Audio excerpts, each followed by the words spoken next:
السلام علیکم ورحمۃ اللہ۔ الحمدللہ وکفی وسلام علی من لا نبی بعد۔ اللہ مہربان کے فضل و کرم سے ہمارا آج کا سبق سورہ البقرہ کی آیت نمبر 138 اور 139 ہوگا۔ اعوذ باللہ من الشیطان الرجیم، بسم اللہ الرحمن الرحیم۔ صبغۃ اللہ، صبغۃ اللہ، اللہ کا رنگ۔ صبغہ رنگ، نیا لفظ یاد کر لیں۔ اللہ سبحانہ و تعالی، اللہ سبحانہ و تعالی کا رنگ اپناؤ، بریکٹ میں کر لیں اپناؤ۔ ومن، اور کون، احسن، اچھا ہو سکتا ہے، احسن زیادہ اچھا ہو سکتا ہے۔ یہ جو احسن ہم اردو میں بھی استعمال کرتے ہیں لفظ، ہم احسن بولتے ہیں، احسن طریقے سے یہ کام کیا، اچھے طریقے سے۔ احسن من اللہ، اللہ سے، اور کون زیادہ اچھا ہو سکتا ہے اللہ سے، صبغہ رنگ میں۔ صبغۃ ونحن لہ عابدون، واو اور نحن ہم، لہو اس کے لیے، عابدون عبادت کرنے والے۔ یہ عابد لڑکوں کے نام ہوتے ہیں اور لڑکیوں کے نام عابدہ رکھ لیتے ہیں والدین۔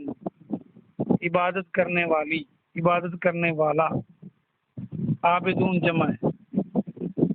قل، آپ فرما دیجئے،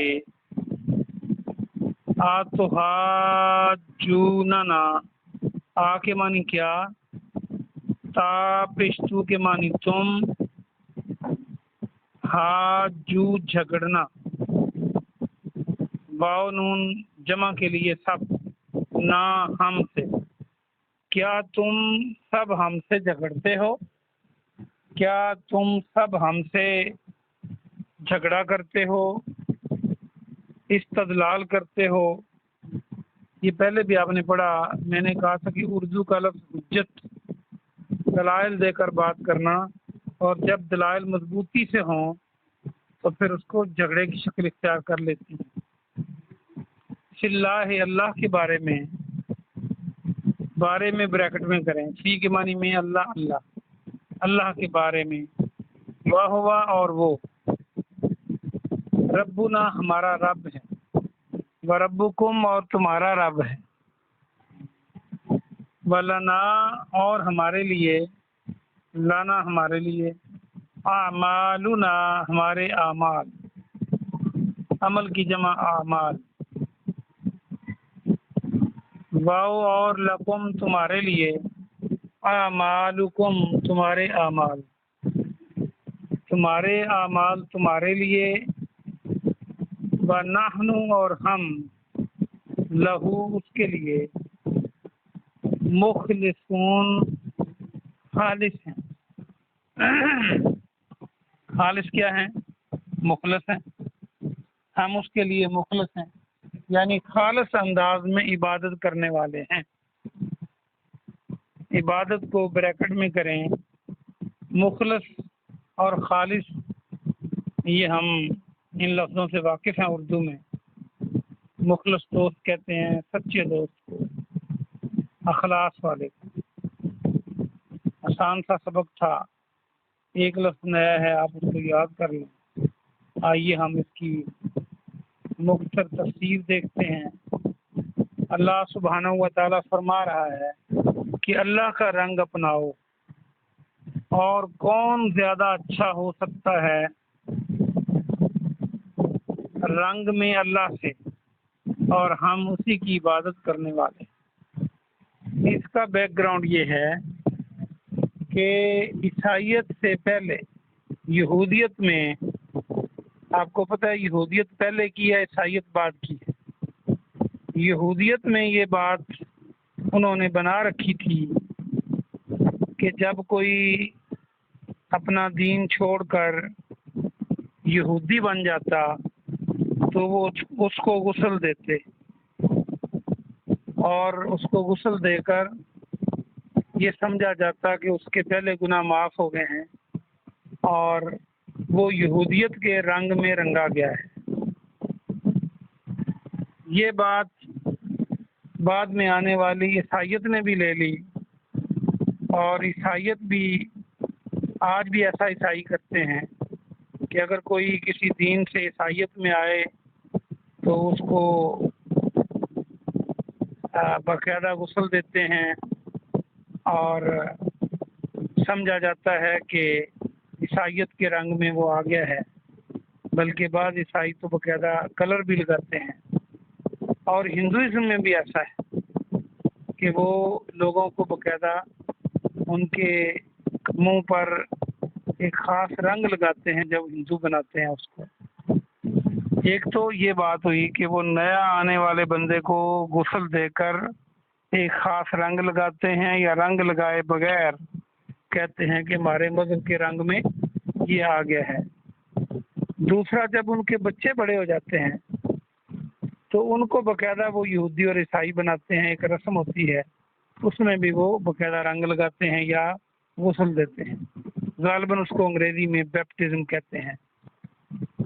تو اس کے جواب میں اللہ سبحانہ و تعالیٰ فرما رہا ہے کہ اللہ کا رنگ اپنا لو۔ اب اللہ کا رنگ کیا ہے؟ اللہ نے سارے رنگ اللہ نے بنائے ہیں، لیکن اللہ نے مسلمان بننے کے لیے یا اس کا فرما بردار بننے کے لیے کسی رنگ کا نہیں کہا کہ باقاعدہ اس کو رنگ لگاؤ۔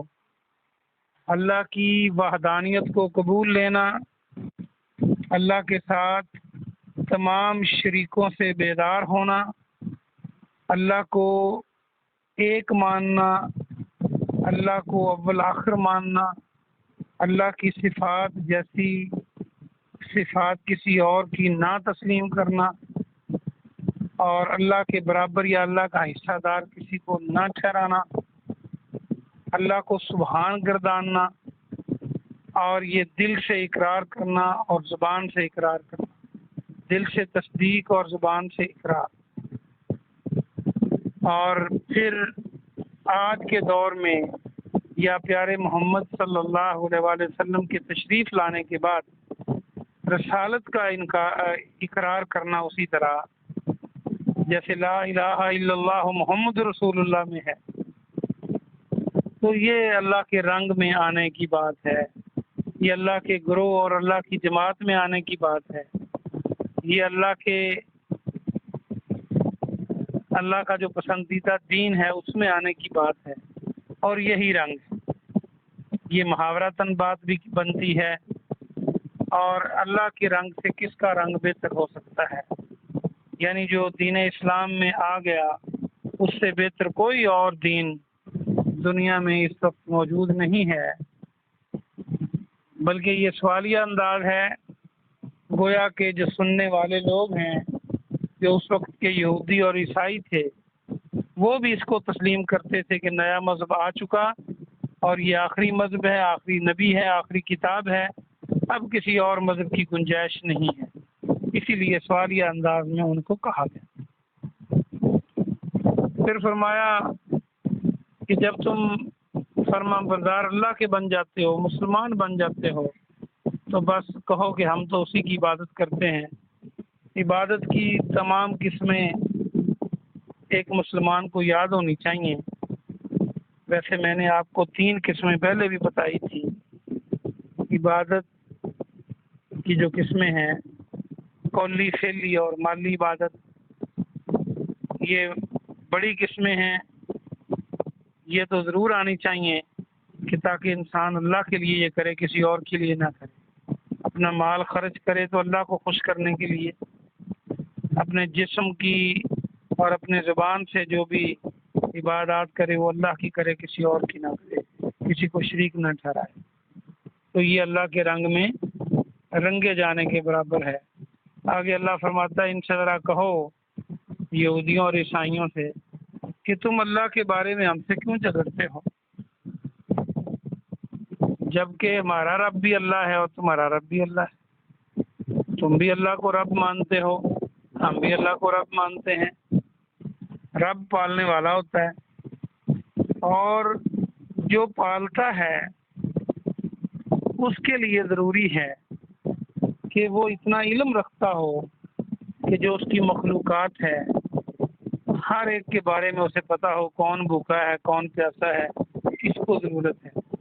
تو ثابت یہ ہوا کہ عالم الغیب جو ہے ہر چیز کا علم بھی اللہ کو ہے، کسی اور کو نہیں ہے، ورنہ شرک بھی ہو جائے گا۔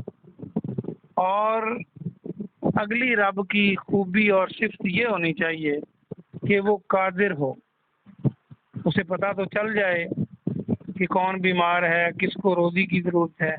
اگر وہ دے ہی نہ سکے تو پھر رب کیا ہوا؟ یعنی وہ قادر ہو، وہ دینے پہ آئے تو کوئی اس کو روک نہ سکے، اور وہ روکنا چاہے تو کوئی اس کو دلا نہ سکے۔ کلی اختیار اس کے ہاتھ میں ہو، اس کے فضل اور مہربانی سے ساری مخلوق فائدہ اٹھاتی ہو۔ تو یہ بھی اللہ کی صفت ہے کہ وہ ہر چیز پہ قادر ہے۔ ان اللہ علی کل شیء قدیر، اور کوئی قادر نہیں ہے۔ اور پھر ایک اور صفت رب میں ہونی ضروری ہے کہ وہ نہ اسے نیند آتی ہو، نہ وہ سوتا ہو، نہ اونگ آتی ہو۔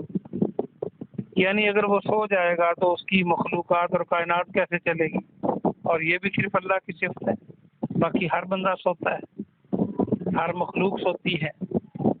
پھر ایک اور صفت اللہ کی، رب کی ضروری ہے، اگر وہ سوتا نہیں ہے، فرض کریں جاگ بھی رہا ہے، قادر بھی ہے، اور وہ جانتا بھی ہے، عالم الغیب بھی ہے، اور اگر وہ ساری بولیاں نہ سمجھ سکے، ساری زبانیں نہ سمجھ سکے، تو پھر اس کے لیے مسائل پیدا ہوں گے۔ یعنی انگلش، پنجابی، اردو، ہندی، سنسکرت، چائنی، ساری زبانیں، اور وہ اکیلا اللہ ہی جانتا ہے۔ بلکہ اس میں تو یہ خوبی ہونی چاہیے کہ کوئی بول بھی نہ سکے تو دلوں کے راز جان لے، تو وہ صرف اللہ کی صفت ہے۔ تو اسی لیے ہمارا رب اللہ ہے۔ اور بھی بڑی جو اللہ کی صفات ہیں یہیں سے ساری انڈر ڈسکشن ہو سکتی ہیں، جیسے پھر وہ دور قریب سے برابر سنتا ہو، پھر ساری مخلوقات ایک وقت میں بولے تو ایک وقت میں سب کی سمجھ سکتا ہو۔ اللہ کے علاوہ کوئی ایک وقت میں 10 بندے بات کر رہے ہوں، 100 بندہ بات کر رہا ہو، تو آپ کہیں گے جی آپ باری سے بات کریں، مجھے شور بن رہا ہے، مجھے سمجھ نہیں لگ رہی۔ اللہ وہ ہے جو ساری مخلوقات بھی ایک وقت میں بولے تو وہ سمجھتا ہے۔ پھر آخری بات کروں اللہ کی توحید پر، تو اللہ کی صفات پر تو سمندروں کے پانی سیاہی بن جائیں اور درخت کلمے بن جائیں، اتنے اور آ جائیں، پھر بھی ختم نہیں ہوتی۔ تو ایک اور بات کرنا ضروری ہے کہ پھر اس کے پاس خزانے بھی ہوں، سارے خزانوں کا وہ مالک ہو۔ اگر وہ مالک نہیں ہوگا تو دے گا کیسے؟ تو یہ صرف اللہ کی خوبیاں ہیں۔ تو اللہ فرما رہا ہے پیارے نبی آپ ان کو بتلائیں کہ تم اس اللہ کے بارے میں کیوں جھگڑتے ہو، تم بھی اس کو رب مانتے ہو، ہم بھی رب مانتے ہیں۔ تو گویا جس نے اللہ کو رب مان لیا وہ ان چیزوں پر ایمان لائے گا جو میں نے بات کی۔ اور پھر فرما دیا تم ہمیں کوستے رہتے ہو یہودیوں عیسائیوں کو، تمہارے اعمال تمہارے لیے، ہمارے اعمال ہمارے لیے۔ آج بھی اگر کوئی نہیں مانتا آپ کو قرآن اور حدیث دیکھ کر، دلائل سن کر، تو اس سے جھگڑنے کی ضرورت نہیں ہے۔ آپ اسے کہیں کہ آپ کے اعمال آپ کے لیے ہیں، آپ نے اس کا ساتھ دینا ہے اور ہم نے اپنے مال کا ساتھ دینا ہے، اور ہم تو خالص اللہ کی عبادت کرنے والے ہیں، اس کے ساتھ کسی کو شریک نہیں ٹھہراتے، اور یہی کامیابی کا راز ہے اور کنجی ہے۔ اللہ پاک سے دعا ہے کہ اللہ پاک آپ کو اور مجھے عمل کی توفیق عطا فرمائے۔ سبحان ربک رب العزت عما یصفون وسلام علی المرسلین والحمد للہ رب العالمین۔ کوئی سوال ہو کسی لائن سے تو آپ پوچھ سکتے ہیں۔